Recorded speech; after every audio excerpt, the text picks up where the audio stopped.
Good afternoon. Hello, listeners. And सुनने वालों को सिराज ज़ैदी का बहुत-बहुत आदाब, नमस्कार. And good afternoon. I just salutation I extended in Hindi language and Urdu language. And then I said to the listeners that you're very welcome to the program. You're listening to Siraj Zaidi until 90, at the 93.9 Dublin South FM until 4 o'clock. And here I am talking to the world out there because we are now been traveling through the YouTube channel to the rest of the world. And indeed, Sharad is doing a great job there. So what we do in this program, this is our own Desi program. Desi means a local Apna radio broadcasting at 93.9 Dublin South FM. Desi means, the Hindustani, Desi, whatever you call it. Desi means it's a generic term for the Indian subcontinent. That's all I can say. So anyway, that's what it is. And today we have some interesting comment and interesting clip from Sharad Awasthi, who is in London at the moment. And he's always been, contributing it from London. His views and his take on the world, where the world we heading towards and all that. Unfortunately, Charmaine's news, the cut and dry news from Charmaine Colvin is not there today. And unfortunately, I came to know very late today that is not the case. But not to worry. You can get whatever you want to get these days on the internet. But what's the point of that, my program then, if you can get everything from the internet? I mean, we do also get the news from research and news from the internet about India. But it's not about what we get. It's about what we select to tell you what is right and what is not right. How to evaluate news and views, because the world we're living in now is getting more and more blurred in terms of what we can rely upon it, anybody can set it up from his home, this whole, social media network, and a couple of tables and chairs and a couple of cameras and one computer, and become the news studio. And it says, underneath you can say that we can record the news and upload the news, and that's become the new official news channel. But people who are gullible, who don't know the media industry, who would consume that and would say that, yeah, that is the news, that is equivalent to so-called, they're very professional-looking studios and things like that, but that's in somebody's room, in somebody's house. It's not a radio studio, it's not a television studio. Anyway, that's what is happening in the 2021st century. And in the world of Trump, in the world of Elon Musk. And that's where we are here to discuss today, this week. We'll focus it on that. So Sharad is here to talk about what's going on there. So take it away. Thank you. We tackle a fascinating and a highly complex love-hate triangle of Atmanirbhar Bharat, Chinese Atmanirbhar, and Trump's effort to rebuild Atmanirbhar America. These three nations, India, China, and United States, are among the most influential players in the global economy. And they are not only economic powerhouses, but they also drivers of global innovations, geopolitics, and culture. The relationship between these countries are complex, they are dynamic, and they are often fraught with tension. Today, we will discuss how each of these nations is approaching the concept of Atmanirbhar. Atmanirbhar, as we call it in India, but what it means for global balance of power, we will discuss. Let's take a moment to understand what we mean by Atmanirbhar. In today's interconnected world, it's a difficult proposition. It's impossible for any country to operate entirely in isolation. However, Atmanirbhar emphasizes building the capacity to produce critical goods, technologies, and services, do it by themselves while reducing their dependence, rather over-dependence on foreign sources. So while we are talking, you can continue to evaluate how India is doing on those grounds. The pandemic has clearly, starkly highlighted the vulnerabilities of global supply chain. Also, we saw when the giant ship Evergreen got stuck at the Suez Canal, we saw how the global supply chain can be deemed so fragile. Whether it was shortage of semiconductor or reliance on Chinese-made medical supplies, countries realized that importance of having their own domestic, indigenous, robust capabilities is so important. But then Atmanirbhar is not about economics. It's also about geopolitical leverage. It's about nation to nation cooperation. Therefore, a nation that controls its resources, whether it is mines and minerals and people, or developing technologies and industries, they have the ability to wield significant influence in international relations. And that is, again, a parameter to reflect. So, Chinese Atmanirbhar. Let's talk about that. China, as a nation, has mastered the art of Atmanirbhar in modern India. Over last 4 decades, starting somewhere in the 80s, 1978 to be precise, China systematically built its economy, infrastructure to support its economy, and innovative ecosystem to become a global superpower. And its journey, which began with Deng Xiaoping, the country embraced market reforms and opened to foreign investments. India has also done it, but then Chinese leadership were focused on learning from the West and adapting its methods and eventually surpassing its competitors. Fast forward to 2025, we see the results of that strategy. China is not only the world's largest manufacturer, but is a leader in fields like 5G technology. They are so ahead in this 5G technology that they have to be banned from the developed countries, developed Europe and United States. Their artificial intelligence is way ahead of time, and of course the green energy. It has become the factory of the world, and it is producing, we all know, everything from smartphones to solar panels. The latest statistics, what we discussed last week about the trade surplus of over $1 trillion, that is remarkable. And that's a consequence of these 40 years of journey to pursue Atmanirbhar. But China's success, it has its own controversy. There are human rights issues, there are environmental issues, there are issues of pollution, but they are tackling it at war footing. Much of its rise has come at the expense of other nations, particularly United States and Europe, the developed countries, because China has been offering low-cost manufacturing, and China has attracted industries away from the West, and it has faced, though, accusations of intellectual property theft and unfair trade practices, but that is just not deterring them. It has done massive investments in research and innovations. Developed countries, India, everybody else is way far behind in this race of research and development. China also controls the global supply chain, whether it is electronics, textiles, and rare earth metals. In fact, they have changed friends, they have changed geopolitics with Afghanistan and Africa in its ambit just to get rare earth minerals. And China has made itself indispensable. All this put together has helped China with geopolitical assertiveness, whether it is the Caribbean or the Panama Canal, as we hear these days, Africa, or to our Himalayan borders, or to Southeast Asia, including threats to Taiwan and Philippines. All this is coming out of its determined Atmanirbhar.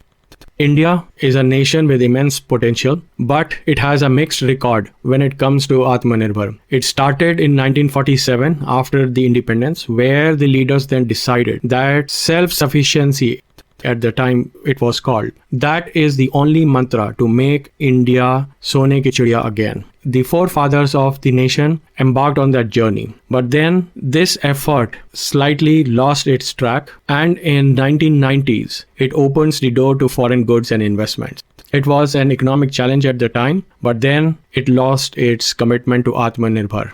The result was that India was flooded with imports, particularly from China, which had undercut local industries, in the process stifled innovation. Everything from electronics to toys, even kites. India is a traditional practitioner of flying kites. Even the kites were made in China, and the Chinese product started to create a trade imbalance and flood the Indian market. Even with the real slogan of Atmanirbhar Bharat, which came by in 2014 with Make in India initiative, just to boost domestic manufacturing and attract foreign investments, this did not make much effect in the right direction. While India has been a hub for outsourcing and skilled laborers, it still relies heavily on the imports of critical goods like semiconductors, defense equipments, electronics from China or from the rest of the world. One glaring example that we are not able to leverage the Atmanirbhar strength are the F-16 fighter jets. Today, while India manufactures the components to these fighter jets, it's worth noting that US has still not sold F-16 fighter jets to India. And there are many F-16 fighter jets still flying with license of US in Pakistan. On the contrary, if you look at the bigger picture, India's entire Air Force defense strategy has been made in and around the capabilities and the firepower of F-16, whether it was Mirage, whether it was Jaguar, and now is it Rafale. So even while we are manufacturing F-16 fighter jets, which are sitting in our enemy country, still we don't own them. The third in this triangle is the latest entrant, Donald Trump 2.0. The United States wants to rebuild its greatness. The nation that once epitomized Atmanirbhar, self-sufficiency, but then it has found itself in the middle of the Chinese dominance. To make up for that, US has launched efforts to reclaim by the slogan called Make America Great Again. So as of 3 days, the Trump administration has signed executive orders which are consequential to India, to China, and that is where our Indian Atmanirbhar is being threatened. One of the policies is going to be about the tariffs. So India is one of the founding members of BRICS nation, Brazil, Russia, India, China, and South Africa. And this bloc seeks to challenge the domination of US dollar in the global market. And so this group had long proposed creating a trading community and even a shared BRICS currency, distinct from the dollar, to promote financial independence. Now this proposal represents a direct challenge and US's economic hegemony, a move Washington has consistently opposed with brutal force. So in response, the Trump administration is proposing a 100% tariff. That means India's exports will be with 100% tariff. 100% tariff for all the goods and services originating from BRICS nation. It is going to have a far-reaching implication for member countries including India. Indian information and technology industry currently generates approximately 150 billion, about 16 lakh crores Indian rupees in annual revenue. And this sector is the cornerstone of India's economic growth and global reputation. And it relies heavily on trade partnership with the United States. So therefore, a 100% tariff of such a magnitude would stifle India's export, and particularly in areas of technology and outsourcing. China is another major BRICS member, also in the crosshairs of Trump administration. But then China has an advantage over United States, so it might not get hit so hard. But then Trump 2.0 wants a tariff of approximately 35% on all Chinese goods. Like we discussed last week, the Chinese goods are now going to get diverted to other countries, and that is going to flood the Indian market with still cheaper Chinese goods in order to compensate for the US tariff of 35%. Overall, if you see, the potential ripple effect of this tariff would disrupt the broader BRICS vision and the Indian economy. We are so fragile and over-dependent on the US economy. Remember, it was the overdependence on one economy which put India into slavery as a history. We are sitting on the edge now. The other executive order from Trump on the day of the inauguration was about the birthright citizenship.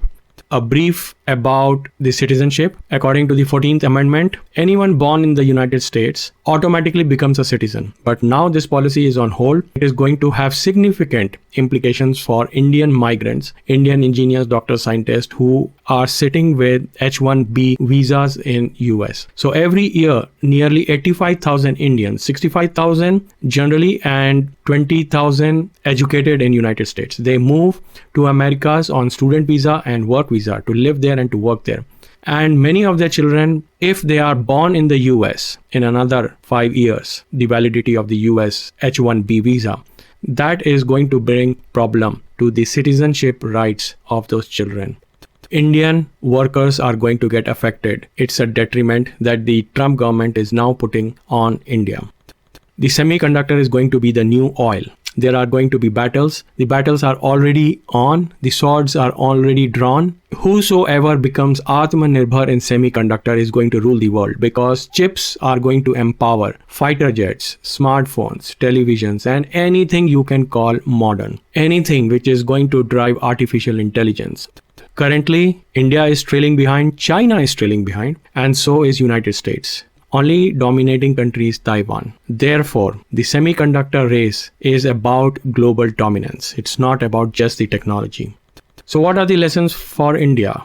Modi 3.0 is in direct contention with Trump 2.0 due to sharp controversies. Say example, Hindenburg report that brings Trump administration in direct conflict with Prime Minister Modi's close ties with Gautam Adani. And this dynamic is going to resurface sooner. Like I said, Trump may not be as tough with China as he looks towards India. And the indicators is that Trump had extended an invitation to Chinese Premier Xi Jinping, but then excluded Prime Minister Modi. Now, this decision highlights the evolving power dynamics between India and United States. Even though Indian media have been shouting from top of the roof, Modi supporting Trump's election victory. But that is not the case. Just a small reminder, Trump's forceful handling of India during early days of COVID-19 pandemic. If you remember, the Trump administration pressurized India into exporting hydrochloroquine drug to fight COVID-19. At the time, it was considered to be the medicine for COVID-19. This arm twisting happened just months after Mr. Modi had hosted Trump with a cheering crowd of 150,000 supporters at the stadium. The event then symbolized a strong Indo-US bond, but that was followed by action which only showed Trump's transactional approach to diplomacy and business of America. America First doctrine. Similarly, the so-called bromance between Mr. Modi and Chinese Premier Xi Jinping, often portrayed by our Godi media with meetings in Ahmedabad and in Mahabalipuram. Quickly, in 8 months of time, we saw Galwan Valley clashes, where India lost its soldiers. It only shows that in geopolitics, there are no friends. Indian Foreign Minister and Mr. Modi must have learned the lesson by now. So careful, Atmanirbhar is the only mantra that will give strength to India. But then India's geopolitical strategies relies again heavily on US support to counterbalance the military and the economic might of China. That leaves India susceptible to US arm twisting, particularly in areas of trade agreement and broader geopolitics. US will take its pound of flesh from the Indian economy by pushing its investments, its companies into India. So as the world navigates the turbulent waters of global economics and geopolitical dynamics, one truth emerges very clearly. The battle for self-sufficiency, self-reliance, Atmanirbhar Bharat, Chinese indigenous innovation, and America's to be great again revolution is not merely about trade or manufacturing. It is the battle for survival, a fight to secure a place in the shifting sands of global power. India has immense potential, but it stands on the cliff either for the greatness or for peril. We should stop digging the history. We should look into the future as Trump 2.0 has shown with his commitment, with his aggression and enthusiasm on day zero of his presidency. The world races towards technological dominance and economic supremacy. If India has to remain unshakable, it has to see the future. It has a huge burden of internal inefficiency, internal fights, and of course there are external pressures from the global forces, from the neighbors up north, the Himalayas, and the west. The new one is coming up in the form of Bangladesh. Therefore, our strength, the Indian strength, lies in the unity of India. It lies on the skill set, on the education of India, and how far the current government is able to see in the future, formulate the policies and its doctrine of India first. There are no choices. It's matter of survival, as I said. With those words of caution, I thank you for tuning in today. Stay informed. See you next week again with more insight. Bye for now. Dublin South FM. You wouldn't buy a car without knowing its history. So why would you buy a story without knowing who's telling it? Come here and I tell you. It's not always easy to verify what you see, read or hear. But now there's help. Visit www.bemediasmart.ie. Stop, think, check. Be Media Smart. Brought to you by Media Literacy Ireland, supported by RTE. 93.9. Dublin South FM. Indeed, this is Dublin South FM. Welcome back to the program, and you're listening to Siraj, Zaidi until 5 o'clock, until 4 o'clock. Sorry, beg your pardon. I wish it could have been 5 o'clock, but no, until 4 o'clock. And this week's program is strange in many ways because there's a lot of things going on in my head, and I'm questioning everything that I know about the world and life. And sometimes I don't get any answers when I question it, because the India, what Sharad has talked about, it is a very brutal, business India with competition with China and America and all the rest of it. That is not my India anyway. I belong to a world of culture, religion, a lot of religion in India, a lot of complex religion in India. So many days are spent in India about celebration of this, that, the other. And indeed, I try to muck in, and I try to actually celebrate all festivals. I try to celebrate all events that takes place in this wonderful land called India. But behind all of that is, of course, the serious India, which Sharad has just mentioned, that Atmanirbhar, self-dependency, when it comes to manufacturing and industries and things like that. Now, I never worked in India as a employee or employer, part of any employment, because I left India when I was a student and continued to be as a student in London, and graduated from the drama school in London, and then plunged myself into a performing arts.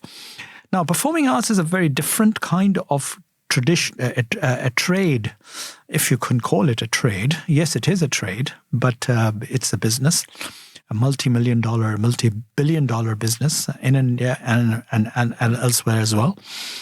Ireland is not that big, but it's there. And, I've been trying to actually brooding over the issue of if you are in the business of economy or business trade or, any other, these days, computers, cybersecurity, all of that my boys are doing, in fact, and I'm very proud of them, because that is the future of the world. But where lies, where it takes me, at this stage of my life, when I'm trying to actually working out after doing for 16 years the Indian Film Festival of Ireland, and then creating a second Irish Film Festival of India. It's a cultural product that I have been creating, not commercially profitable, but they are cultural products by nature, not commercial animals. But that's beside the point. The point is that what next? And yes, I do have a very serious 2 huge projects that I would like to make. I call it huge because it's huge in terms of economy, in terms of money, in terms of one is a $5 million, €5 million project of a movie, international movie that I would like to direct, and I co-wrote it with Michael O'Connor. But it's my concept, it's my baby. And before that, I wrote another script years ago called Honey and Saffron. So those are the 2 scripts that I would like to make now in my life than, anything else, because life goes very quickly. Time goes very quickly. Subah hoti hai, sham hoti hai, umr yun hi tamam hoti hai. Lekin festival comes, festival goes, season comes, season goes, months comes and months goes. Today I'm talking about another season, which I started talking about it a few weeks ago, about the Muslim month of Rajab. Now, Rajab is an interesting month because it has a birth of no other than Amir al-Mu'mineen, Imam Ali, which I had a full program a couple of weeks ago. But today is the 22nd of Rajab. If you Google it, what is 22nd of Rajab? R-A-J-A-B. It's the name of the month. And then you will find 22nd of Rajab 𝐀𝐩𝐧𝐚 and that is something what I'm going to talk about it today, because that is today. Today is the 𝐻𝐻𝐧𝐚, where people visit each other's houses. Those who observe this particular thing, and particularly among the Shia Muslim, this tradition exists, where it's a beautiful tradition because it's an open house by tasting food from your house. And you're supposed to cook one sweet dish and some sort of like a cake type of biscuits and some anything you can cook and some savory. But these are the two sweet things, kheer puri as we call it, tikkiyan or puri, and kheer. Kheer means the milk pudding. So this is a tradition that's been going on for years and years and years. And in the name of sixth Imam of Muslim world called Imam Ja'far as-Sadiq, alayhi salam as we call it, the people who do niyaz or nazr after his name get blessed throughout the year with rizq, with money, with food, and all the rest of it. So all you have to doing is basically inviting people to your house. You're cooking enough food, and people don't actually party it. It's well called tasting the nazar. Just by taking a little bit of that, having a chat, hi, hello, spending some time with the host who has invited you, and then you leave. And the next person comes along and he tastes the nazar and he goes away. No other religion, I can challenge you, no other religion have got in the world this tradition of tasting the food in your house, and you invite them. I mean, it was understood that if it's at 22nd of Rajab, you will be doing the niyaz and kunde and all that. They're called kunde. Kunde means that you're doing in a clay pot. Traditionally, it used to be in a clay pot, and these days people use the modern pot. But those who do have a clay pot, they would use that. So those would start from the early morning in the Fajr time, sunrise, and right up to the evening. People will come in. People will taste the food of the house. Free food, yes, indeed, that's what it is. It's like a free tasting, food tasting festival. It is a food tasting, beautiful tradition, beautiful thing. Now these days, it doesn't happen that many. But those who do have belief and they do it. They do it. Don't do it open house with everybody else, but few people, few friend circle, inner circles, and all that. On that note, and I will play a track that late Muhammad Rafi has actually talked about it, and he said about this nazar. Sit back, relax, and enjoy this particular track of 22 Rajab ke Kunde. 22 रजब की घड़ी रहमतों की है, कुंडों की ये नियाज बड़ी बरकतों की है।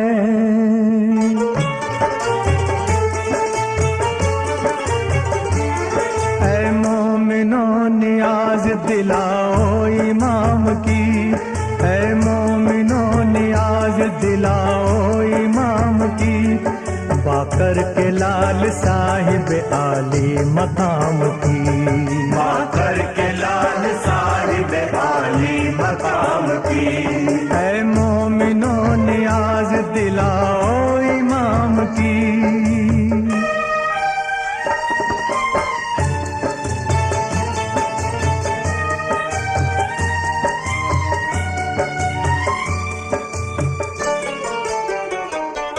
हसनैन के वो लाडले,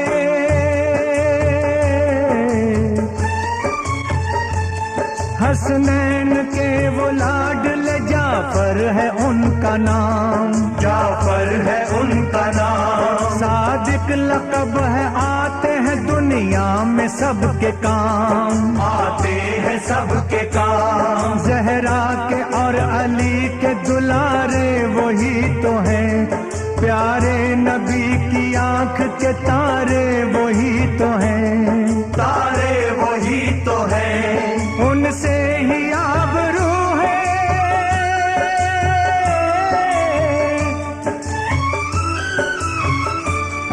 उनसे ही आबरू है खुदा के कलाम की। बाकर के लाल साहिब आली मकाम की, बाकर के लाल साहिब आली मकाम की। ऐ मोमिनों नियाज दिलाओ इमाम की।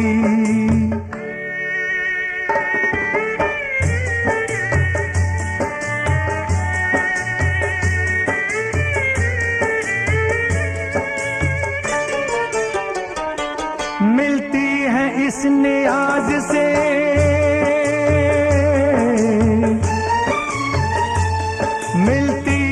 इस नियाज से हर एक को राहतें, हर एक को राहतें। होती हैं दूर फजल खुदा से मुसीबतें, गम और मुसीबतें। जो ये नियाज दिल से अदब से दिलाएगा, हो जाएगा निहाल मुरादे वो पाएगा, मुरादे वो पाएगा।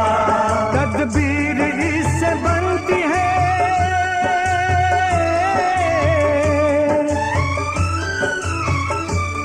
तदबीर इससे बनती है हर बिगड़े काम की। बाकर के लाल साहिब आली मकाम की, बाकर के लाल साहिब आली मकाम की। ऐ मोमिनों नियाज दिलाओ इमाम की।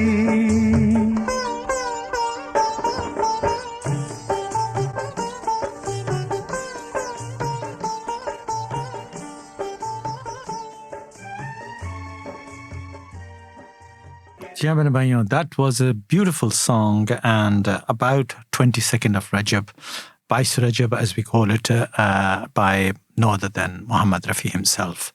And he beautifully described in the entire occasion of this beautiful niyaz, this beautiful occasion of 22nd of Rajab. Today, those who are visiting each other's houses, those who are going into each other's houses to taste the nazar of each other's, keep going and keep enjoying and indeed keep giving the blessings to the host and to yourself. So life, as I said earlier on, that with the beauty of all these festivals, all these good omen, good occasion makes it interesting and forward. But otherwise, it's tough. Otherwise, you're always thinking about money. You're always thinking about who's protecting your money, who's stealing your money, who's multiplying your money, who's making money on your behalf. All of that and a struggle, and you never make enough money to meet the...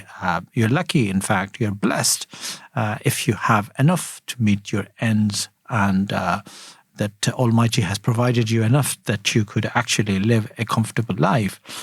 And most of the people, as I said, those who work hard all their life and they're lucky enough, qualified enough to get jobs and get profession, they make enough to live a decent life. And then they're retired and they comfortably live a retired life. In fact, that is the pattern. And then the time to say goodbye to the world. Now, goodbye to the world is something interesting I've been brooding over recently as well. Because since my dear film director, a friend of mine, Mr. Sham Benegal, has passed away, many other people have passed away. My dear friend Shakib Amar's father passed away. And she's been very interesting and a creative person she is, a creative writer. She has actually writing not a blog, but on her Facebook page, a conversation between daughter and a father. A beautiful angle and a beautiful creative way of actually what kind of conversation she had with her father when he was alive. And now she's actually not complaining, but questioning all of that things that what he used to say to her and all that. And I've suggested to her that she should convert that into a book. And the book should be published and that should create a precedent of somebody's demise, that somebody passes away, finally leaves the world forever. And that's the irony of life, is that you do leave the world forever. You don't come back. I mean, you do your best throughout your life, and that's what it counts. Mr. Nasiruddin Shah has recently said, not that I paid lot of attention to it, to what he says, because obviously he has no faith in God. He doesn't believe. He's an atheist. Most of the people are atheist in our film industry, including Mr. Javed Akhtar and all that. But he said he said, death is a very boring thing. What is the point of, meeting about or talking about somebody at death? Hello. I mean, if a person is a very worthwhile person and what he has done for mankind, for religion, for his culture, for his nation, his death will be remembered forever. And like Shyam Benegal, who has done amazing films and made his life very successful, in a sense that because of Shyam Benegal, Mr. Nasiruddin Shah has achieved what he has achieved as an actor, because one after another he gave him the opportunity to work on the films. On that note, he said that, look, he needed actors like myself who were very talented people, and his subject matters, his scripts were very powerful scripts, and no other actors can do that work except myself. So that's an arrogant statement, I would say. And the arrogance, takabbur as we call it, is a very bad thing for humanity, for mankind. But that's what it is. I mean, brooding over somebody's death is an important element. And you really remember what that person was all about. I lost a few people as well in my life, very dear to me, obviously, by my dear wife. What she used to say to me comes back to me all the time, every day of my life. I recently was watching a clip of another friend of mine, Boney Kapoor, who was a very big producer, whom I met in Mumbai recently. And he lost his wife, Sridevi, and he talks about the loss of his life as well, and that every day she's around. So people who do leave you, they finally don't leave you. Maybe physically they leave you, but they don't leave you forever. Their spirit is around, their guidance is around, their overseeing you is around until you die. Very morbid note. Requires another beautiful track. So sit back, relax, and enjoy this track.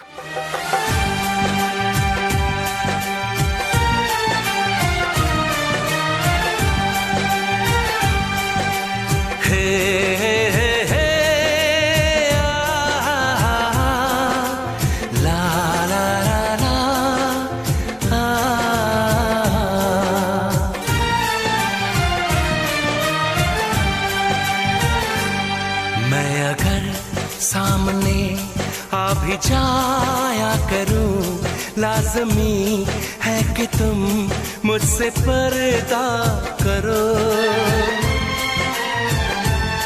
अपनी शादी के दिन अब नहीं दूर है, मैं भी तड़पा करूं, तुम भी तड़पा करो।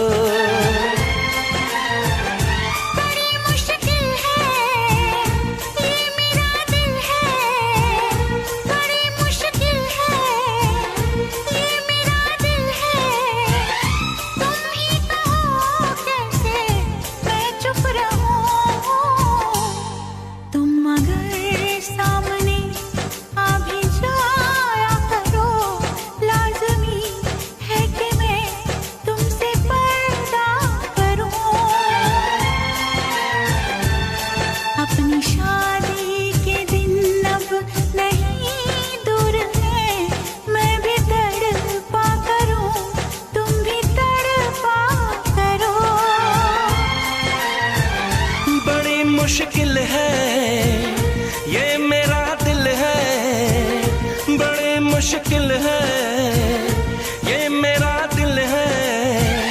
तुम ही कहो कैसे मैं चुप रहूं। तुम अगर सामने आ भी जाया करो, लाज़मी है कि मैं तुमसे पर्दा करूं।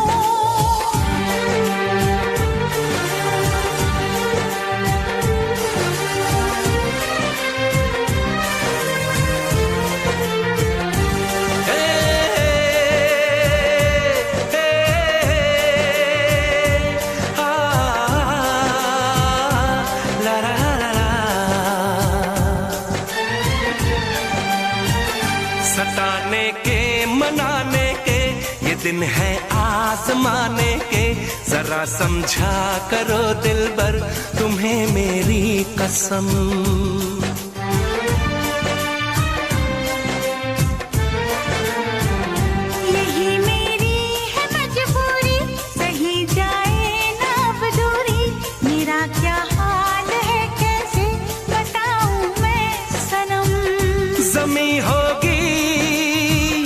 गगन होगा तेरा मेरा मिलन होगा। मैं अगर तुमसे नजरें मिलाया करूं, लाज़मी है कि तुम मुझसे पर्दा करो।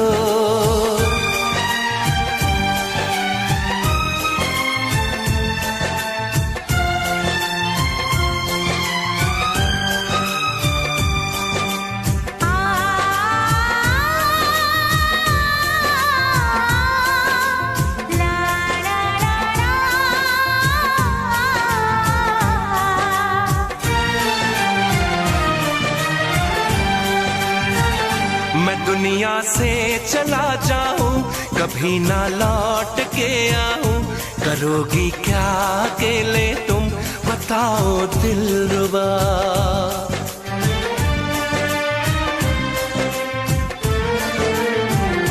मैं रब से छीन लाऊंगी, तुझे अपना बनाऊंगी, चलेगी सांस जब तक ये न होंगे हम जुदा। न अपनी कसम टूटे, जो रब रूठे तो रब रूठे।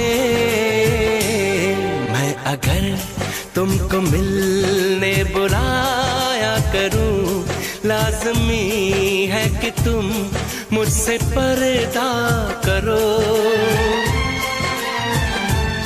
अपनी शादी के दिन अब नहीं दूर है, मैं भी तड़पा करूं, तुम भी तड़पा करो। बड़ी मुश्किल है ये मेरा दिल है, तुम ही कहो कैसे मैं चुप रहूं। मैं अगर सामने आ भी जाया करूं, लाज़मी है कि तुम मुझसे पर्दा करो।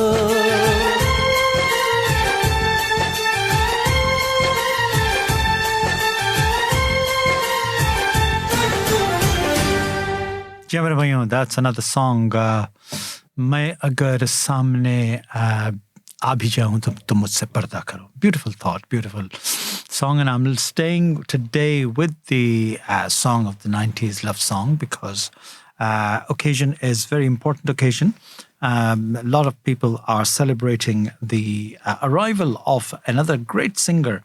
And I will play that clip just now because this singer is another beautiful singer and who has actually sung many songs. In fact, she's a prolific Indian singer of Indian cinema industry called 𝐀𝐩𝐧𝐚 𝐑𝐚𝐝𝐢𝐴. And 𝐀𝐩𝐧𝐚 𝐑𝐚𝐝𝐢𝐴 is performing in Dublin today, would you believe, today. And at the Scientology Theatre in Dublin at Knockline, at the Knockline area. And if you have not bought your ticket, do please go online and see the GK Entertainment and buy the ticket for 𝐀𝐩𝐧𝐚 𝐑𝐚𝐝𝐢𝐴's concert. And that is she's first time in Ireland. She's very excited to perform today at the centre. The doors will be open at 7 o'clock and the concert starts at 8 o'clock.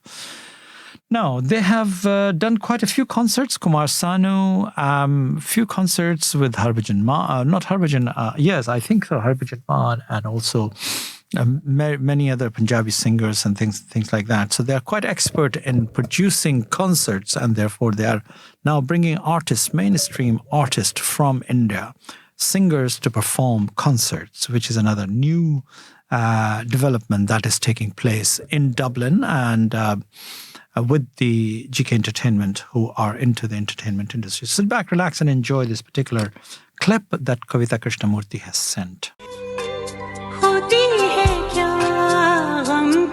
शाम To coming to Dublin for a concert. This will be the first time in my life in Dublin. प्यार हुआ चुपके से ये क्या हुआ चुपके से I look forward to this concert and I look forward to sharing my songs and memories with all the music lovers from Dublin.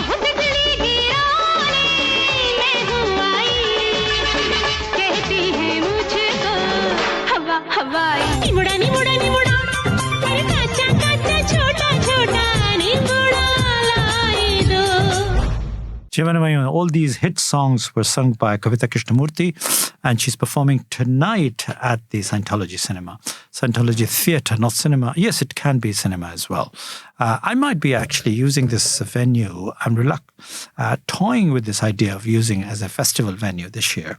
But we'll tell you more in details if that happens. But right now, I'm stick to the fact that it's a long way to go. I don't know. Each year I start the new slate.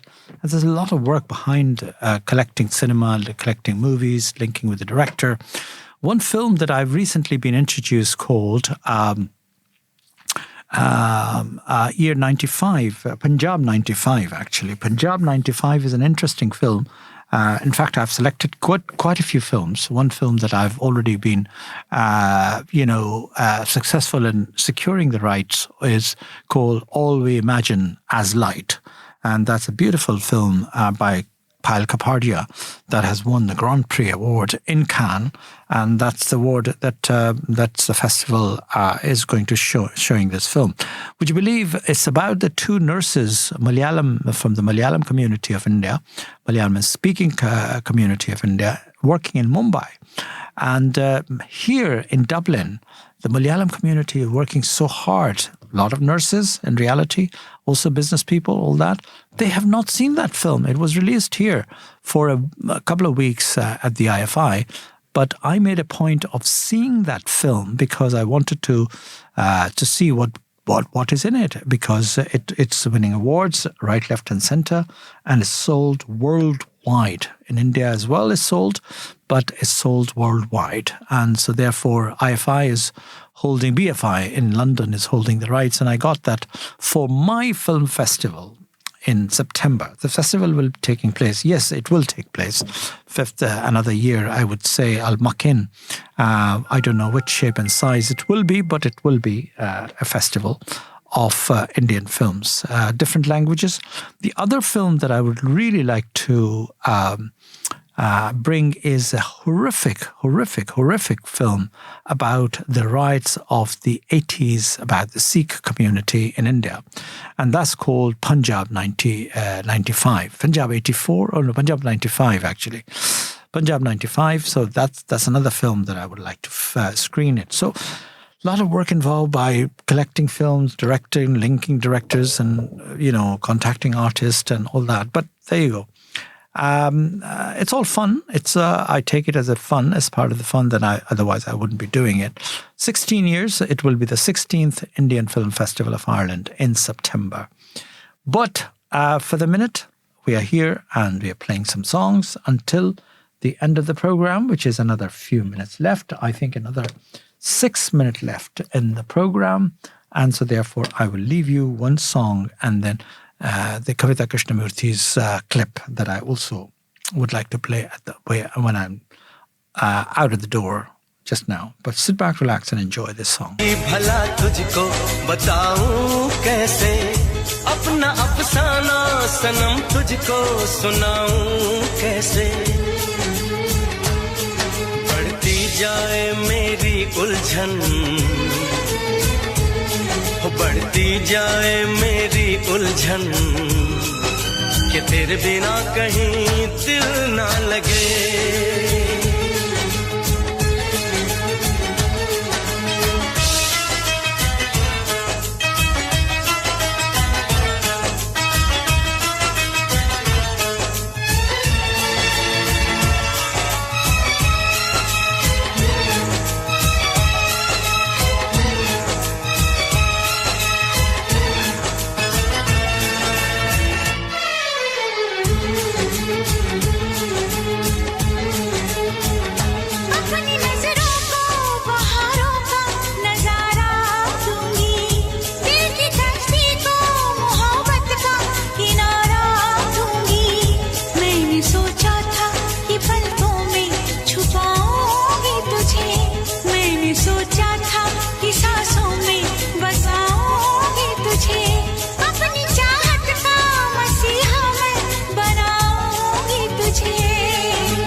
सही दिल की धड़कन,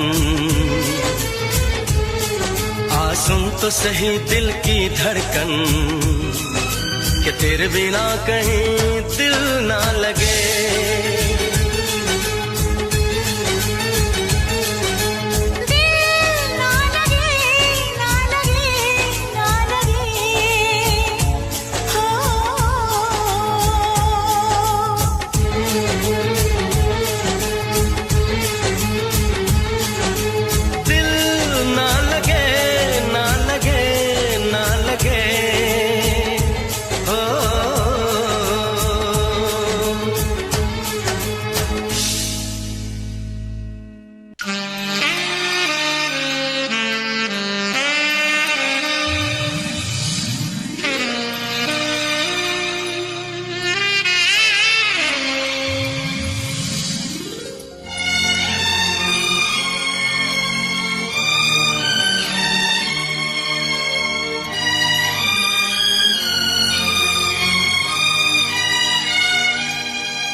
जो मेरी रूह को चैन दे प्यार दे, वो खुशी बन गए हो तुम, जिंदगी बन गए हो तुम, जिंदगी बन गए हो तुम। जो मेरी रूह को चैन दे प्यार दे, वो खुशी बन गए हो तुम, जिंदगी बन गए हो तुम, जिंदगी बन गए हो तुम।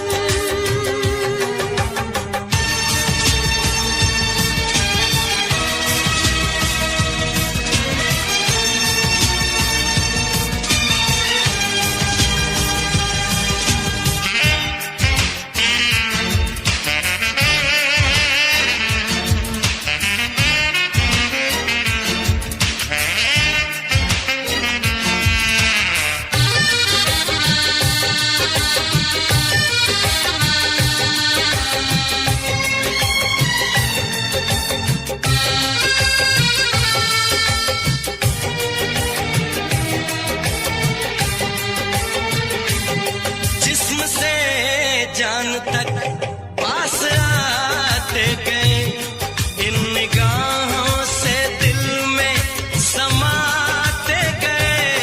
जिस्म से जान तक पास आते गए, इन निगाहों से दिल में समाते गए। जिस हंसी That's all time we have, ladies and gentlemen. And it's very, very kind of you to listen to me and to tune me in today in this program. And I really like to thank you for tuning in. Don't forget to tune me in same time, same place next week. This is your own Apna Radio broadcasting at 93.9 Dublin South FM. Bye for now. And I will leave you with this particular track. बन गए हो तुम।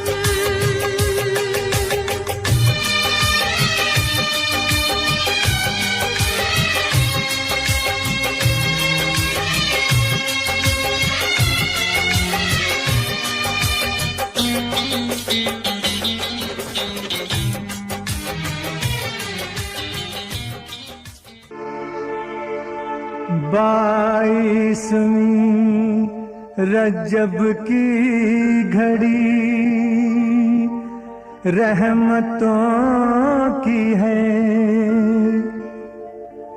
कोंडों की ये नियाज बड़ी बरकतों की है।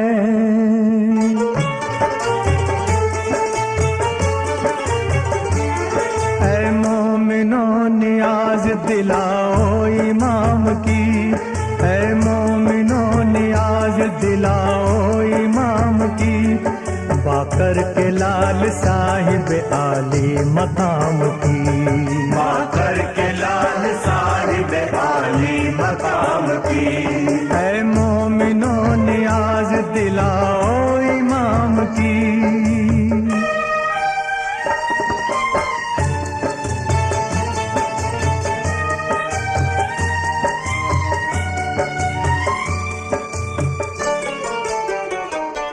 हसनैन के वो लाडले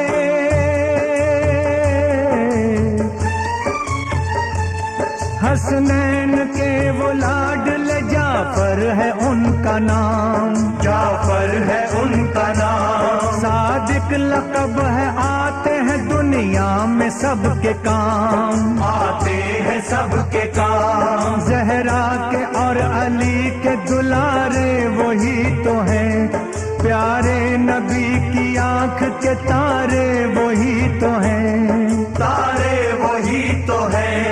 उनसे ही आबरू है,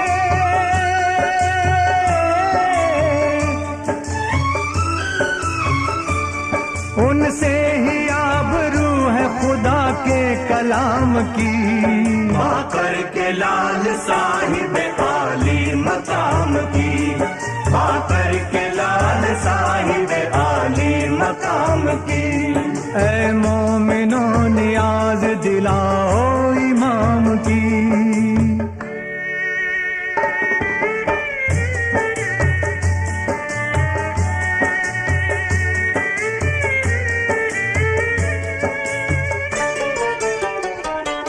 मिलती है इस नियाज से